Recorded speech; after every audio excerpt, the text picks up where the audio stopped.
पृथला से निर्दलीय विधायक नयनपाल रावत ने कहा कि आगामी विधानसभा चुनाव में भारतीय जनता पार्टी और उनको परेशानी का सामना करना पड़े, इसको लेकर कुछ निचले अधिकारी ऐसी स्थिति बनाने का प्रयास कर रहे थे। साथ ही ऊपर के अधिकारियों को भी भ्रमित कर रहे थे, जिसके चलते उन्होंने मुख्यमंत्री नायब सिंह सैनी और पूर्व मुख्यमंत्री मनोहर लाल खट्टर को इस सारी स्थिति से अवगत करा दिया और आगे से हरियाणा में किसी भी विधायक को ऐसी परेशानी ना हो, इसको लेकर उन्होंने नाराजगी जाहिर की थी। उन्होंने कहा कि विधानसभा चुनाव आ रहे हैं, इसलिए उन्होंने जनता के कामों को अनदेखी करने वाले अधिकारी और विकास कार्यों में अड़चन डालने वाले अधिकारियों के खिलाफ यह आवाज उठाई थी। उनका कहना है कि वह बीजेपी के सच्चे सिपाही हैं और बीजेपी को हमेशा प्राथमिकता देते हैं। चुनाव में अगर बीजेपी टिकट देगी तो वह बीजेपी की टिकट पर चुनाव लड़ेंगे और अगर नहीं मिलेगी तो आजाद उम्मीदवार के तौर पर चुनाव लड़कर जीत दर्ज कराएंगे।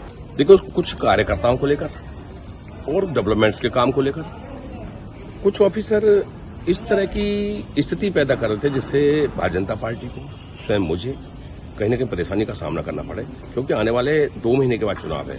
और मैं इस बात को बिल्कुल भी पसंद नहीं करता कि जब हम सत्ता में हैं, आज भारतीय जनता पार्टी का सेवा काल है और इस सेवा काल में ऑफिसर को न्यूट्रल होकर के काम करना चाहिए। मैं ये नहीं कहता किसी दबाव में काम करें, किसी का गलत काम कर रहे हैं, मैं गलत काम के लिए नहीं कहता, लेकिन सिंपल से 2-4 काम हैं, जैसे मोटरसाइकिलों को एम्पाउंड कर देना। सरकार कहती है किस लिए एम्पाउंड कर रहे हो, 1000 का, 500 का, 100 रुपए का चालान काट दो। तो ये कुछ नीचे के छोटे अधिकारियों ने बड़े अधिकारियों को भ्रमित भी किया और उन्होंने अपनी कुछ पर्सनल परेशानी के लिए कुछ ऐसी हरकतें कर दी थी जो मुझे सहन न हुई, जो मेरे लोगों के सख्त खिलाफ थी। तो केवल यही एक कारण था, मैं सरकार से नाराज हुआ।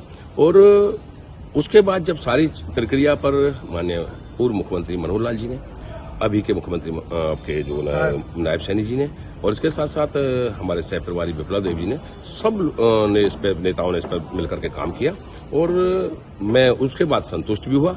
और सारे अधिकारियों से मैंने, एक केवल मेरे लिए नहीं, सभी एमएलएज को इस प्रकार की प्रक्रिया से छूट होनी चाहिए कि जो जायज काम है वो जिले स्तर पर आसानी से करा सकें, चाहे सेक्रेटरीट में है आसानी से करा सकें, क्योंकि 2 महीने का समय, हमारे पास समय नहीं बचा है।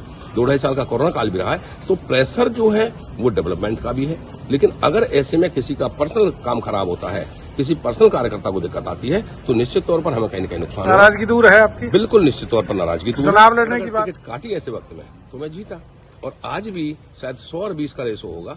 तो कोई भी मैं नहीं समझता कि कोई भी कार्यकर्ता लोगों के जो जुड़ाव की वजह से, जनहित के मुद्दों की वजह से और मुझ पे लोगों का लाड़ प्यार होते हुए कोई टिक नहीं पाएगा। इसलिए निश्चित तौर पर टिकट मेरा होगा, और अगर बाई द वे 1% टिकट ना भी हुआ तो ये चुनाव भी मेरा होगा, ऐसा मेरा मानना है।